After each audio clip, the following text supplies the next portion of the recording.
That's a complicated question, and I think to some extent we're still trying to work out what it means, what social enterprises means, and whether it can be successful. And like a lot of complicated and contested ideas, social enterprise is the term and the idea, and what we mean by it is trying to be captured by different interests. I mean, I think governments to some extent see it as a way of perhaps addressing some issues of reducing costs by contracting out, and things like social impact bonds and so on are something of a way that government sees that they can perhaps achieve social goals, but achieve them by contracting things out to the private sector. Governments also see social enterprise potentially as a way of reducing wage costs and, again, shuffling off responsibilities to the community instead of fulfilling them themselves. So individuals within the social enterprise community, again, I think they see these things in different ways. I know we've talked about this a lot in Sarah, and I think we have come to the point, I think, where we want to talk about community enterprise. And while we still maintain a commitment to the idea of the triple bottom line, we think it's important to focus on the community aspect of enterprise. And even that's contested to some extent, because I think people would see that partly as co-ops, meaning that we could develop enterprises that are in some sense developed originally as co-ops. And of course, rural areas like our own do have a very long history, although it's one that's become buried over time, do have a very long history of cooperative enterprise, of sharing with farmers, and even still in this community there still is a co-op which functions as a co-op for the agricultural community, although less and less it forms a part of community co-ops. So I think we would see in Sarah social enterprise as fulfilling this community enterprise goal as a vehicle to develop local failing economies through strengthening their relationship to the community by involving more community ideas in the development of enterprise, and hopefully returning more funds back to the community when that enterprise is developed. Now, of course, because we're in a rural community, many of the ideas that we have are going to be ecological to some extent. And the co-op idea is certainly one that firmly places employment standards and the sharing of wages and the sharing of risk with a broader community. So I think in the end we're still talking about fulfilling the same bottom line, but we're trying to do it with an emphasis on community. So I've helped start about 180 cooperatives across Ontario, and the success rate of those cooperatives is about 70%, which is quite high, and I give the credit to the founders, to their tenacity and perseverance, and the members of the commitment to the cooperatives. It's very important, obviously, for any kind of cooperative to be a sustainable business, which means it's got to be economically viable. So whether it's a not-for-profit or a non-share cooperative, or whether it's a for-profit share cooperative, the business has to be there. You have to generate enough cash flow and sales revenue to cover your costs and hopefully have a surplus at the end of the year. Now, one thing is that when people think about not-for-profit organizations, they think, oh, that means you're not allowed to make a profit. Well, not really. It just means you're not allowed to distribute the profit. So you're supposed to maintain that profit within the organization to further the objectives of the organization itself. So a not-for-profit organization still, just like any other business, needs to be run well, needs to be managed well, needs a good board of directors, and you need to make sure that you're generating adequate revenue to cover your costs. So let's talk about the startup of social enterprises. There's been a lot of interest over the last 5 or 6 years really growing about social enterprises. Some kind of a potentially magic solution to the downloading of our government services and the cuts in taxes so that we can't get the same public services that we had received in the past. And I think some people might think social enterprises, or hope that social enterprises are somehow going to fill that gap. I don't think that's true. I think that social enterprises are basically businesses that may also have some kind of a social mission or an environmental mission or a triple bottom line, if you want to call it that. I think cooperatives are actually the original social enterprises because they've always had an economic and a social mission that's focused on the community and the membership that the cooperative is serving. Whether it's childcare or housing or a food cooperative or a farmers marketing cooperative or a worker co-op that creates jobs that are meaningful and pay decent wages for the workers in a particular business, while also making sure that there's a democratic operation of the business itself. That democratic operation of the business, I think, is a key to sustainability, and it's also what really differentiates co-ops from any other kind of business, including social enterprises. Cooperatives are democratic organizations. That's enshrined in the Cooperative Corporations Act. It's also enshrined in the International Cooperative Principles and Values, which all 1 billion plus members of cooperatives around the world follow. And those 7 principles are important in terms of providing direction for all those cooperatives and their boards of directors around how they make decisions and what they make decisions about, ensuring that the decisions they make are in the best interests of the members of the cooperative. So let's talk about the startup of social enterprises. There's been a lot of interest over the last 5 or 6 years really growing about social enterprises. Some kind of a potentially magic solution to the downloading of our government services and the cuts in taxes so that we can't get the same public services that we had received in the past. And I think some people might think social enterprises or hope that social enterprises are somehow going to fill that gap. I don't think that's true. I think that social enterprises are basically businesses that may also have some kind of a social mission or an environmental mission or a triple bottom line, if you want to call it that. I think cooperatives are actually the original social enterprises because they've always had an economic and a social mission that's focused on the community and the membership that the cooperative is serving. Whether it's childcare or housing or a food cooperative or a farmers marketing cooperative or a worker co-op that creates jobs that are meaningful and pay decent wages for the workers in a particular business, while also making sure that there's a democratic operation of the business itself. That democratic operation of the business, I think, is a key to sustainability, and it's also what really differentiates co-ops from any other kind of business, including social enterprises. Years ago, like 25 years ago, the key words were community economic development, community animation or facilitation. The trends right now, it's social enterprise, social entrepreneurship, innovation. And so many people, because more trendy, more fashionable it becomes, more people are saying they are social entrepreneurs or they create social enterprise or they do social innovation.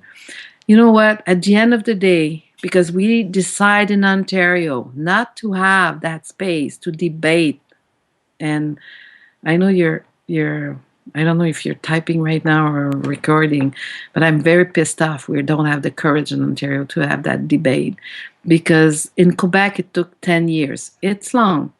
But they agree on a definition. They agree what's part of it, what's not part of it, what's embedded in that concept. And to be clear, not to be exclusive, au contraire, to make sure we're clear about who we are, what do we need to consolidate that and to make sure it could be rolled out everywhere in the community. But also clearer you are or who you are and what you do and how you do it, better way you will connect with other kind of partners, and better way you will engage with the public, the government, to put in place a good policy and co-construct with the government the best policy to support enabling that kind of development initiatives. And there are so many things in food, in transport right now, because we know transport in rural is a major issue for elderly and young people, for example. There are so many things happening in renewable energy. There's innovation. We are always saying, oh, rural is so far away from the big town and they're just, no, you won't see innovation in rural. Bullshit. It's full of innovation. People learn for years to overcome challenge, and sometimes without any external money. And so social enterprise, what is great right now, it's Unveil. We put a name on the practice. It was existing in rural communities forever. That kind of a solidarity of getting together, rebuilding a farm, rebuilding this, or buying a store, or starting together a co-op. It's part of our DNA to find solution to create good communities, good rural communities.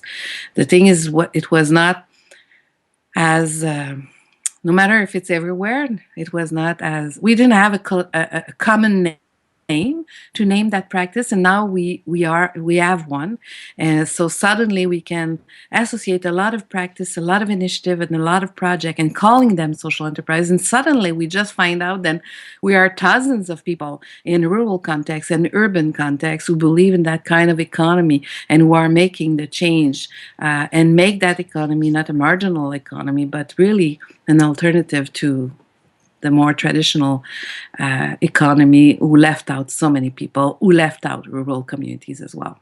Social enterprise for the Ontario government is defining social enterprise in a much broader term than maybe we are used to defining social enterprise, right? They've included private businesses, and those private businesses are entitled to the same kind of grants that we're entitled to. And I think if we go back to talk about what we were talking about before, is that social enterprises run differently than some of the private businesses, right? If a private business decides that they don't want to, do triple bottom line accounting anymore, they just, they thought about trying to take the environment into consideration, but decided that that wasn't important in the end, they just decide tomorrow that they're not going to do it. Whereas if GreenUp, let's say, decides that at some point they're in their store, they're just going to stop whatever sells. Well, they got to go through a board. They got to, there's a whole process. They have to change their vision and their mission and their charitable status or their nonprofit status. There's a process that we as nonprofit social enterprise have to do that private businesses don't. So it is challenging when we are defined across the sector, nonprofit and for-profit, because I think we all have different challenges. So are we going to be able to create our own niche? I hope so. I mean, I think that, but it will be challenging if governments don't acknowledge that there is a special niche for nonprofit social enterprises. Because the reality is that social enterprises have been in existence for many years. If at least the definition that we were using, which was basically we're talking nonprofit social enterprise in this case, so it's a nonprofit organization, it's operating in the market, selling goods and services, and it's has a bottom line for social or environmental impact. So in addition to the financial bottom line, so in case with a definition like that, we were able to find social enterprises like, I think over 200-year-old farmers markets, obviously, are social enterprises under that definition. The market that brings the vendors together is a social enterprise. The oldest farmers market we were able to come up with, still in existence, was in Kingston. That's over 200 years old. The community theaters that are run by nonprofit organizations are social enterprises. The thrift shops are social enterprises. So I think, first of all, it is, in fact, just really getting the message across that, even though the term social enterprise is a new one, what social enterprises are is just in many ways, it's a kind of a new name that's mobilizing around a concept and a fact that's been happening for many years in communities and has been very important in many rural communities. Years to reach out to a two-sentence, just enough to agree about it's something selling products and services, and the money generated is reinvested in the mission. We don't name the legal structure. We don't need it's democratically owned. We don't put the people first, and that, like Quebec did, there are 4 key principles. We don't want to use that, but at the same time, we go and say it's a nonprofit organization. If we say it's a nonprofit organization, who cares about that? It should be a group. It should be democratic as any nonprofit. And in Quebec, because they didn't say it's a nonprofit, co-ops feel integrated, feel included in that social economy and social enterprise concept, because it's any collective business, private or with shares or without shares, who build that collective enterprise and where the money is reinvested in the mission or in the community. But we don't, we paint ourselves in the corner in some way, and we'll see.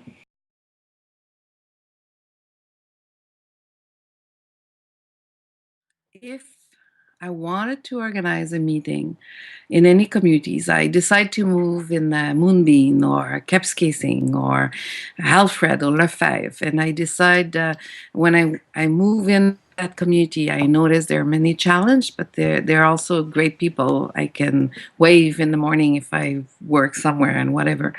If I decide with all my knowledge, and I've been in that sector for 30 years, to organize a meeting just to tell people what is a social enterprise and how we could probably connect that concept to their local reality, I don't think anyone will show up. And because the term in our rural communities is not the term well known, it's not a concept well known. If I would say, like I said to my politician in rural Ontario, Mr. Lemieux, and I met him, and the first question I asked him was, "Where do you live?" He told me the name of his village. I said, "Do you have challenge in your village?" He named a few. I said, "Who will help to the community to overcome those challenges? Is it you as a politician?" Silence.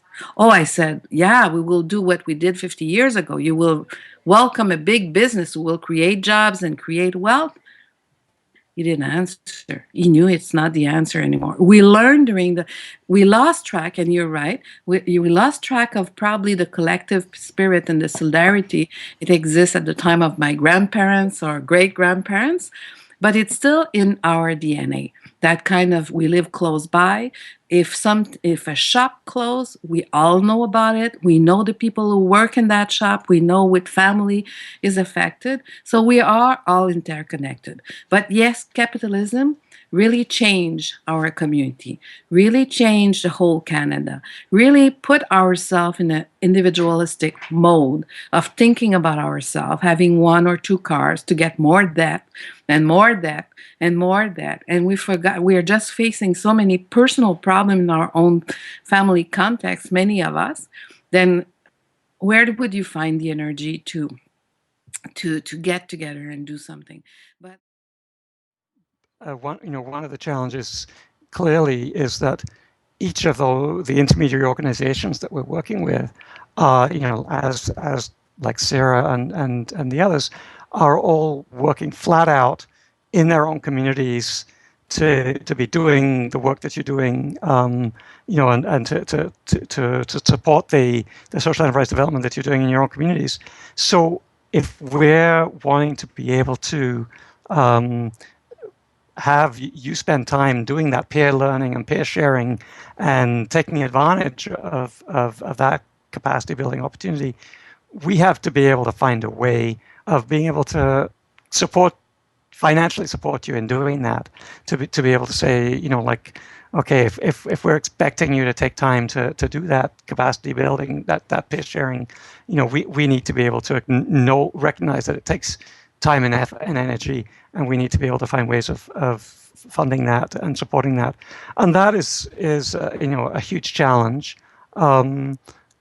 particularly because more and more when it comes to funding, funders are wanting to fund where they're seeing impacts happening directly on the ground, and so they should. But that sort of the more indirect piece of it, funding the indirect support, funding the people who are supporting the people who are doing the work on the ground, and finding ways of doing that, and the ways of doing that capacity building, that becomes a challenge. So definitely, I think both the funding for that and freeing up people's time to be able to come together in different ways, whether it's technologically or in person, that's a huge challenge in doing the kind of networking of the intermediary organizations. The fact that when in communities where people have few dollars to spend, then the push to buy what is cheapest, or what you need at the cheapest cost, I think is always a threat, and so that the goods that come from overseas that are made by people being paid very little money, and again, even those services as well.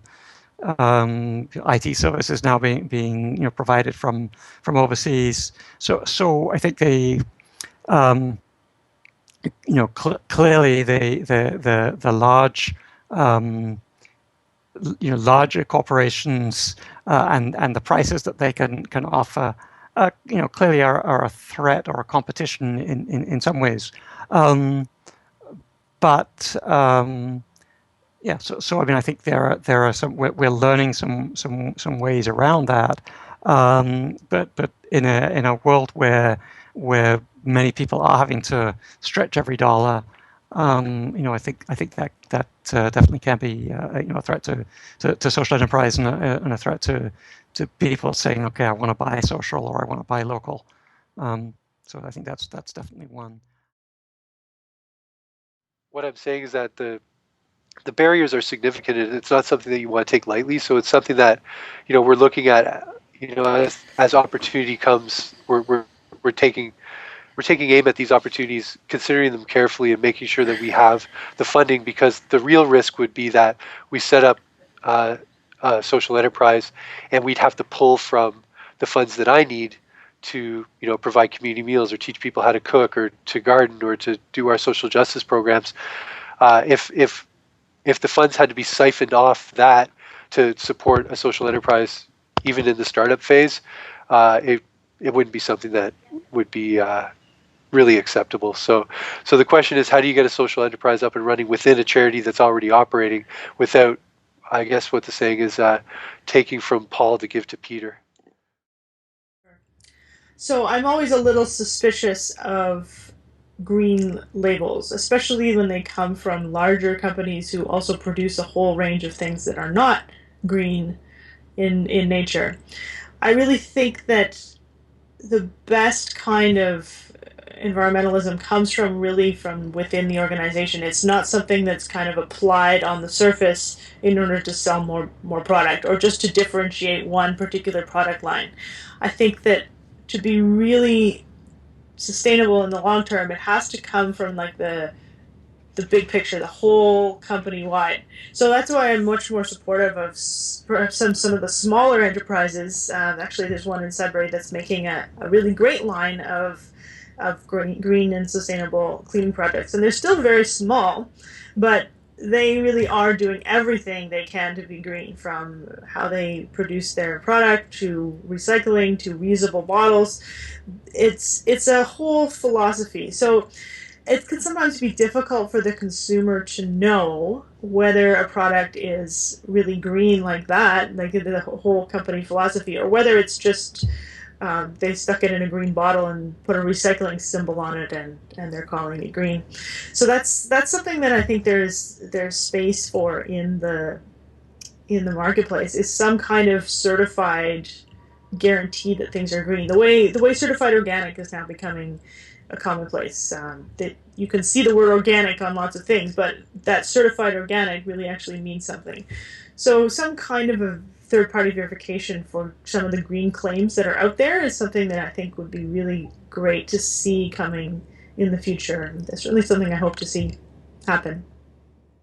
So I think a lot of, at least what the social enterprises that we see here, they're often small and starting from a place where they don't necessarily have a lot of infrastructure and support readily available. So I think organizations such as yours and perhaps us as well, hopefully us as well, providing some of that uh, stability and resources for new social enterprises to take off, because there are always advantages to being the old and big and established, because it's sort of the problem is it takes credibility to get credibility. So in terms of getting funding or grants or customers or into some of your product, for example, into a larger store, it's always the people who have always historically been in that segment or in that market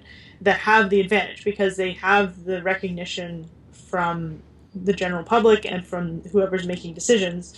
And it's much more difficult for a small organization or social enterprise to get the foot in the door to some of the, and just to get in the right room talking to the right people.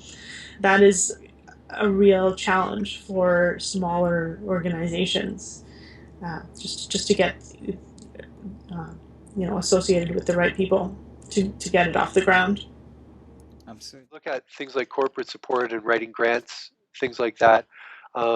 We have, there are grants out there that are designed to promote the image of a large corporation as having a social conscience or being socially supportive. I kind of consider it often sort of the food equivalent of greenwashing, where a company like Walmart would support community gardens. And so it's tempting because we need support for our community gardens. We wanted to, we have built community gardens that, they cost money, and you need to be out there looking for the funds that are available. But when you think, I can't think of two things more different than Walmart and community gardens, and so when they're out there trying to use us as a sort of as a symbol of what Walmart's trying to achieve in our community, I really think that it's just basically exploiting us by giving us money that we do need, so that they can hold us up and say, look at the great work that Walmart does.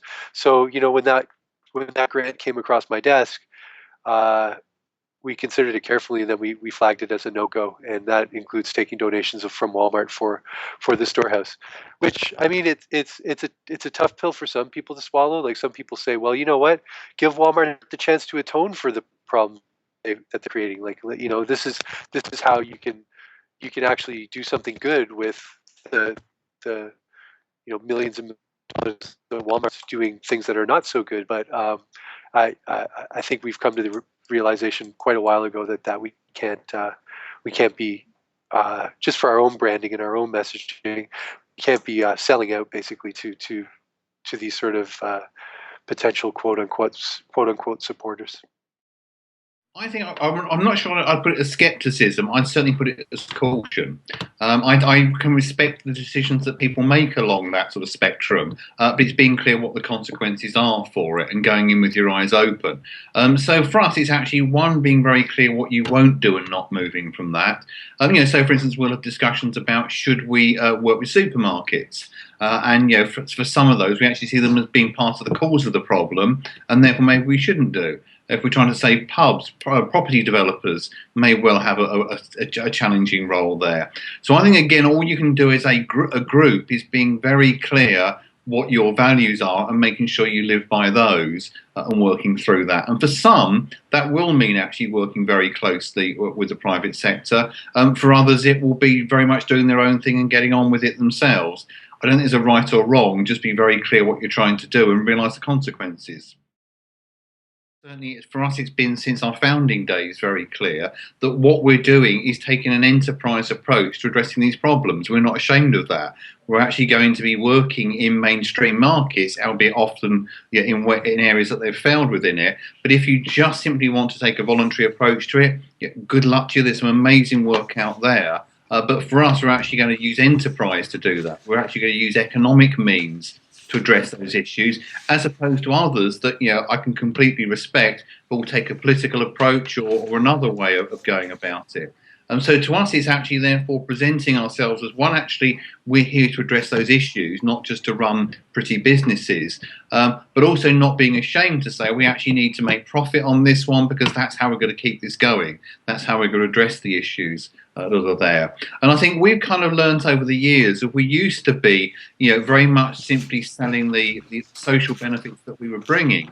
What we often do now is actually just talk about the business benefits we're bringing as well, to talk about we're not a different form of enterprise, we're actually a better form within it because we unlock all these extra benefits as well as running successful businesses for people. So I think the movement shouldn't be frightened of that challenge between the social and the enterprise world. It's actually about putting the two together that makes us distinctive. I would say that the main failure of social enterprise is this slow growth of the sector, and there's a lot of reasons for that. And I don't think of it entirely as a failure, but it is something that I think collectively we can try to accelerate is the pace of growth of the sector in rural communities. So. We're in an intense competition with private enterprise. I'm thinking of my experiences with the Brock Renewable Energy Cooperative. While we're trying to develop proposals under a government sponsorship, we are in some ways potentially directly competing with large-scale industry that may want to exploit the same sort of programs. And those are huge challenges, right? Being able to compete for capital with a large publicly traded company, being able to compete with large-scale companies for talent in so many ways is just a huge challenge and hurdle to get over. And I think many companies, many small social enterprises, then have to think about investing or being involved in small niches where they can offer some service that is too bothersome, if you want, to be provided by large providers. That's certainly one challenge. The other challenge is governments that still don't provide enough support for social enterprise, that in one hand have suggested that social enterprise is important, but haven't put in place the kind of structure that they have, say, for private enterprise. Much of our system of raising capital to develop unique business prospects depends upon government assistance of one kind or another. The maintenance of stock exchanges, things like dividend tax credits, things like flow-through shares for the mining industry. The number of arrangements that are there to benefit private capital need to be there to benefit community enterprises as well. And that involves around making it easier to access community funds. It could be tax credits in different ways for developing community enterprise. I'm talking about leveling the playing field here between what government provides to the private sector so that it's somewhere close to what it provides to social enterprise. Up until now, I think, both in Ontario and across Canada, and I think around the world, social enterprise is still seen as something new and novel. There are some limited support programs, but I think the bigger and broader programs that need to be put in place are those that actually exist already for private capital. And we need to think about how we can tailor requests from government for special arrangements that benefit social enterprise. And of course, a lot of this is being done, and certainly governments are, to some extent, responding to them.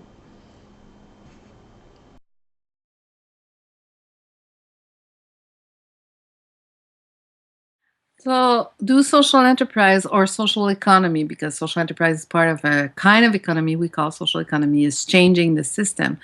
I think we can say yes today. We wouldn't be able to say that probably 2 or 3 or 4 years ago. But if we look at how we find ways to create jobs differently and to mobilize capital to invest in those social enterprise who are creating jobs, but also providing services and goods and products and the proximity in their local context. And if we look at all the private sector change, we do have so many private business right now who wants to be certified to show that they're not only giving a sponsorship or a small contribution and donation in the community. They're really engaged in their community and they're socially responsible business to support initiative. We did, I think, social enterprise doing business differently.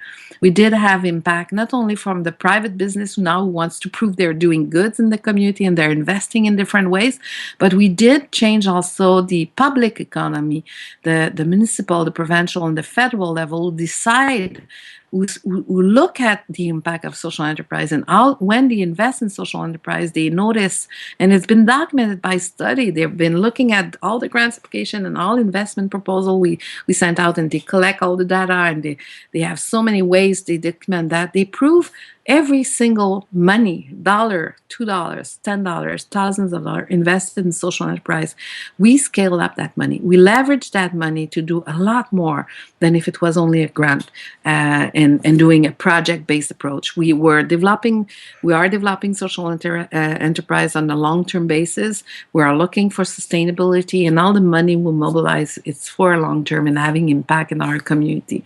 So yes, social enterprise, social economy is changing the world. Yes, now more than ever, public economy, all the governments, private economy acknowledge the economy is plural. We do have three kind of economy: the social economy, the private economy, and the public economy. Every single kind of economy have their role to play in the equation.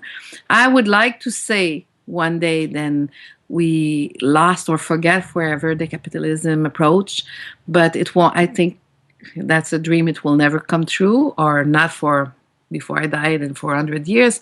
It's part of our it's part of our life for so long, and it's there. It's there to stay for a while, but it is transforming. I think some of it is a lack of clarity for people on what a social enterprise is. So some people see it as competition for other for small businesses, right? Which is in rural or small town like Peterborough or big city like Peterborough. It's a lot of the time social enterprises are seen as competition for the mom and pop shops that exist, and that we get grants or whatever the case is, and that we're nonprofit. So I think it's important to really, as a sector, explain what the benefits are of a social enterprise versus just to be seen as competition, but to be seen as partners or collaborators in, in creating solutions and not as competition.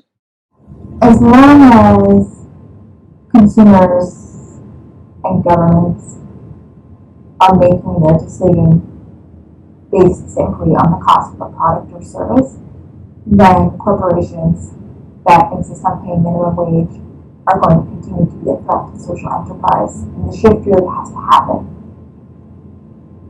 in terms of public understanding and of government creating a supportive environment for social enterprise to thrive. So in Nova Scotia, government procurement is a huge part of the business of a lot of private sector companies. So is it possible to push government, who is in some ways more susceptible to that push than corporate Canada, to create procurement policies that are focused around the triple bottom line? Can we, as a social enterprise sector, begin to do for social enterprise what a lot of the fair trade organizations have done for fair trade, where when people have a choice, they choose social enterprise because of the impacts it has beyond profit generation. Yeah, I think, I talked about the talent thing earlier, and I do think that it's very, very important for rural communities and rural organizers and that sort of thing to be very conscientious about helping develop local talent, and so that it's returning to the community. I mean, we know about youth return rates are higher where youth were engaged in their community before they left, right? So it's always a good thing for any rural youth to go and to post-secondary education, and there's very few of those in rural places, so they're gonna leave. I think it should be our objective to have every kid have the opportunity to finish post-secondary education. So let's not worry about the leaving, but let's concern ourselves with the coming back. And if the future of our rural communities depends on people seeing that their aspirations can be achieved in those kind of settings, I think it's very important for them to see that before they go.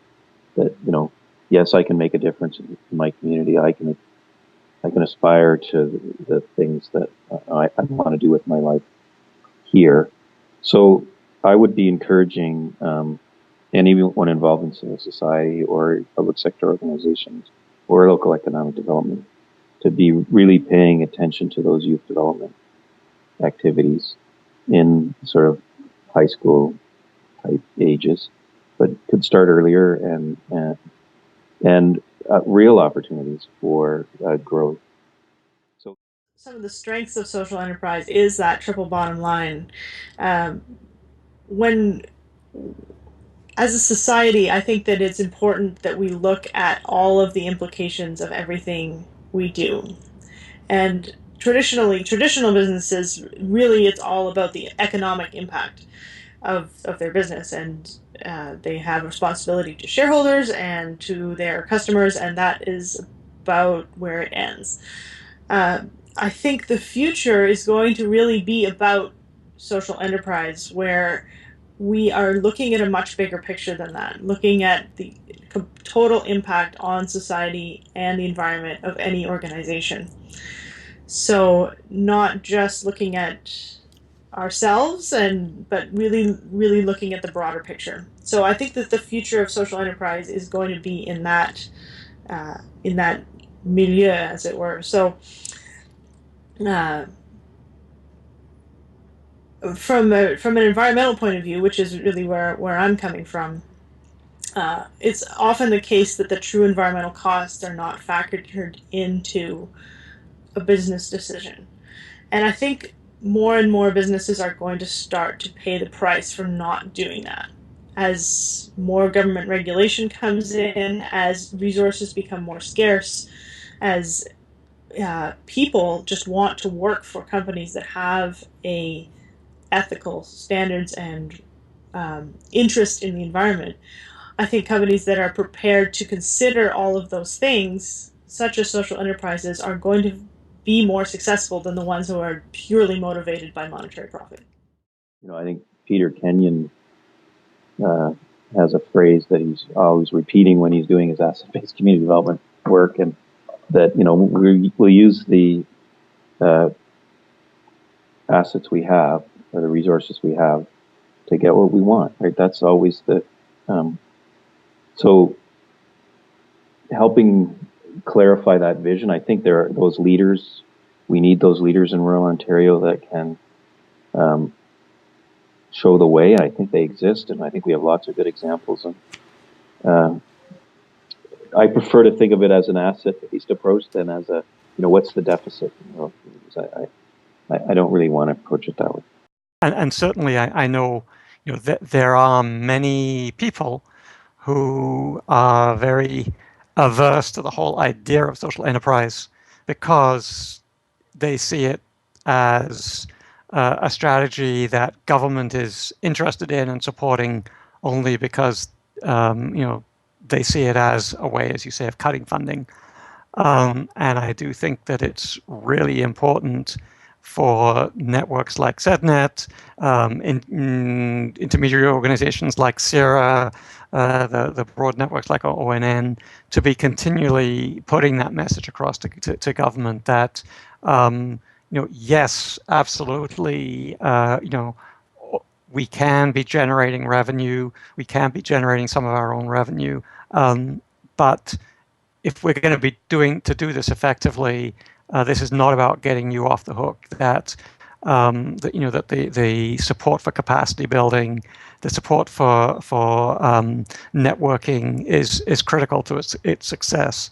And I know in Ontario and Canada generally, we've been looking towards the model in Scotland, where there's a really thriving social enterprise community there, and certainly part of what has made that a thriving community has been, that government has they've made policies or that have supported social enterprise, but they've also supported the networks that provide support and provide that kind of peer networking that I was talking about earlier, and they've realized that if they want social enterprise to scale up its impact, that they do need to invest in the networking, the capacity building on the ground, the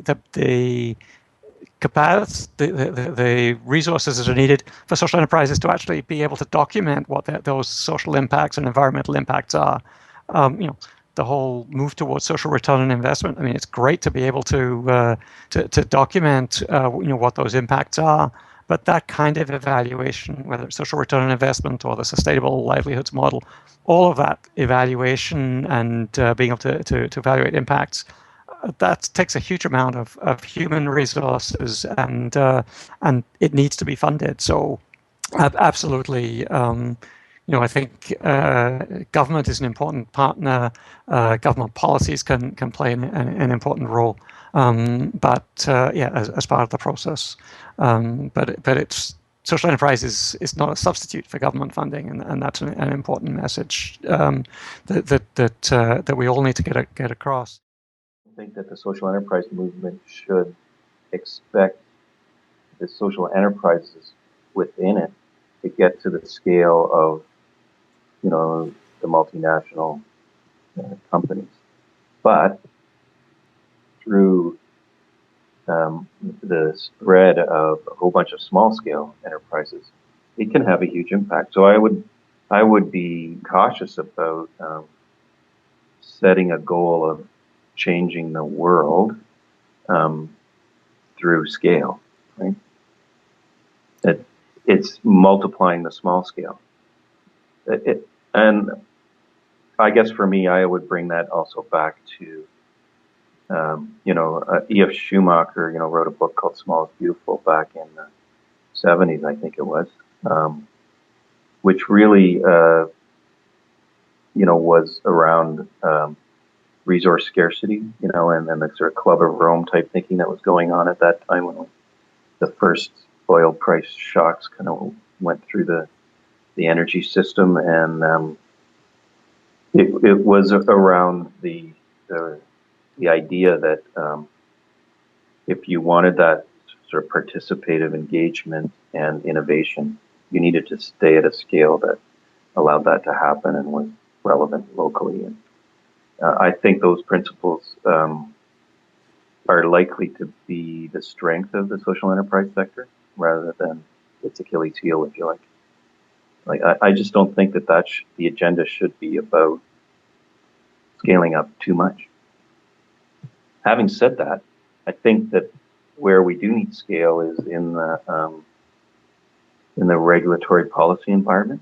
We need our national and provincial governments to create the instruments of local investment that people can participate in, and that is something that we need scale. And look at the CDIFs in Nova Scotia, right? We should be offering those kind of instruments universally. I think the first thing is you're trying to explore about how the range of social enterprise is the sheer diversity of the sector. It really isn't one size fits all. For us, very much we focus on the community ownership end of that spectrum, whilst completely respecting the many other ones there. And I think one of our challenges is when we talk about the individual types of social enterprise and when we talk about it as a sector as a whole. For us, when you're actually just trying to present it as anything goes, it generates a weakness. Whereas for us, when you're actually saying about how the community end must be genuinely connected to community, when you're looking at the individual social entrepreneur end, how important that is of actually getting that relationship right. To me, it's about making each model work. When I see it fail, it tends to be where someone's trying to be a bit of everything to everybody just to keep a funder happy, and that never works. I mean, in terms of the dangers in rural areas, it really is the fact that if you actually lose a service from a rural area, it's very unlikely there'll be alternatives available to you. So if your shop closes, you're in for a long drive, assuming you have a car. If you don't, you're in for a very difficult journey. So for us, the real strength of social enterprise has come from communities that for years thought that governments would step in to address these issues, and they don't because of the world we live in today, or that the private sector could do that, and they don't because these things are marginal and don't make money. People are actually realising that the only way forward is for them to do it themselves. And what we're seeing is this model emerging where people say, well, actually, in fact, we care so much about this service that we're willing to run it ourselves, we're willing to invest in it ourselves, and we're willing to support it in terms of our trade. So that's what we've seen, an emergence of a whole new generation of people who actually see that doing it themselves and owning the solution is the only real way to be addressing the problems that they face. The main one that in the UK that really drove that one was the rise of the village shop. Or more to the point, the consistent loss of village shops across the UK, and this being the only model that actually created stability with a very, very high level of sustainability for them. And since then, what we're now seeing is other models emerging where people say, well, actually, I don't need to save the shop, but I've actually lost my village pub or lost the cafe or a whole range of other bits within there. So basically what unites all of these is actually social enterprises working when actually people have an issue that they care enough to do something about, and there's a genuine cooperative model available to them, they can actually take control and run it. No cooperative model we deal with attracts more attention than the cooperative pub in terms of people around the world. So every country loves the idea of it. And they then follow that by saying, but it wouldn't work here. And people think there's something unique about the English pub of why it's worked there, or the Welsh pub come to that. I'm not convinced. I think you can make the model work elsewhere. So if you actually go to that sort of play-by-play bit, the one that has worked for us is not leaping into who's funding it, etc. Is actually having the community conversation of what do we want our pub to be, what actually style works for us, and we're going to build a business model around making that work for it. And that's what is the strength of all of our models. We are losing hundreds of pubs every day in the UK, and yet our cooperative pubs are thriving. No one has ever closed in there. So it's about that conversation of what does this community want the role of its pub to be. Not just as a place to buy drink, and that's obviously pretty important, but actually what's it like as a social facility? How does it knit in with the rest of the community? Once you've done that, then I think probably some of the models that we've seen emerge in the UK, you can actually look at what works best there. How's it funded? Lots of different possibilities there. In particular, does the community actually run it themselves? Do they actually hire someone in to do it for them? Or do they actually have somewhere in between of it? There's lots of different ways of doing it, but you haven't got that clarity of why should this pub succeed when hundreds are failing. You're never going to get there. So I'm not aware of any Canadian examples within that one. I would certainly love to hear of them. Always happy to pop over and have a drink as well. But it is that one of actually just getting some ideas going. And if you could find one or two groups to do that. The microbrewery bit is also an interesting one. There aren't that many microbreweries that are cooperatively owned over here. One or two amazing ones, certainly. The one that we are seeing some interest in is kind of next generation on. Often microbreweries start with one or two people really wanting to get it going. What happens when they actually want to leave the enterprise? Selling it onto the community is a real possibility for it. So I think there's real opportunity. Canadians, I have heard, like a drink or two occasionally. And I think this is a model that would really work from that point of view.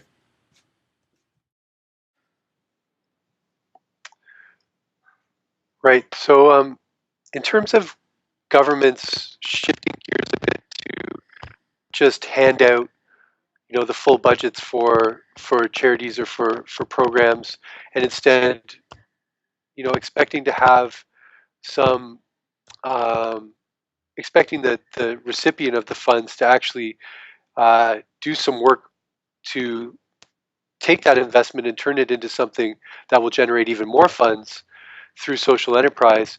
I can actually compare that to our model. So the local community food center, our model, working with individuals, is trying to turn the page on the approach where, in the past, where it's like, okay, well, you're food insecure, you're in an emergency situation, you're low on resources, basically, when you compare it to a charity. So here you go. We're going to hand out what you need to get by in the short term.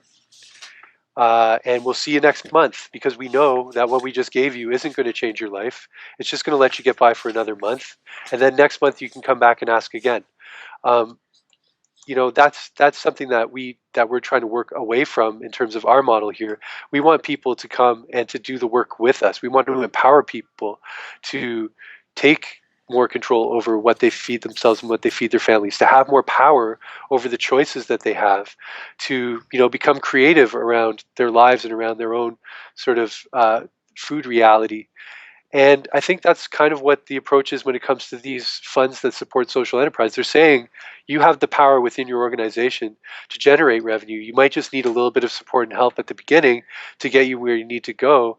And then you can be empowered to raise your own funds to support the work that you're doing. So it's this initial investment in that's not just sort of throwing it another drop in the bucket, but is actually providing charities or other organizations running social enterprises with what they need to get started, so that in the long term they can have a robust and a strong foundation around a social enterprise that could then proceed to generate revenues that would exceed what, say, the government or another granting system could ever provide you. So that's it in philosophy. I don't know if it works that way. I've yet to see that wildly successful social enterprise where the charity has to say, we don't need funds anymore, everyone. We don't need to fundraise anymore. We don't need to run events. We don't need to go after grants anymore, because we're raising all the funds we need internally. I'd love to be able to say that we're there someday. Maybe in 20, 25 years we'll be there. And so, yeah, I mean, I can see where the logic's coming from, because, as I say, it's compatible with our logic working with people. But as with people, it does take time for changes to really kick in. And so I think it's a bit of a wait and see, at least for our organization, and I think for a lot of others. I do know that some social enterprises people have put a lot of their eggs in that basket, and it hasn't quite worked out. So with us, we're going to continue to do a mixed model for fundraising and revenue generation that will include social enterprise. And if we could someday say, we're self-sustaining based on the revenues we're generating ourselves through the resources that we have internally, then that would really be something to interview me about. I would frame it as being able to change the system from within. So what I see happening is, and this is quite relevant to the Sustainability Collab program that we're about to start, is that increasingly businesses are actually looking to become more green and more energy efficient and whatnot. And it really isn't. I mean, we'd love to think that it was for the whales and the penguins and whatnot, but it's really because it actually saves them money. It does result in bottom line cost savings, because the cheapest energy is the energy that you don't use.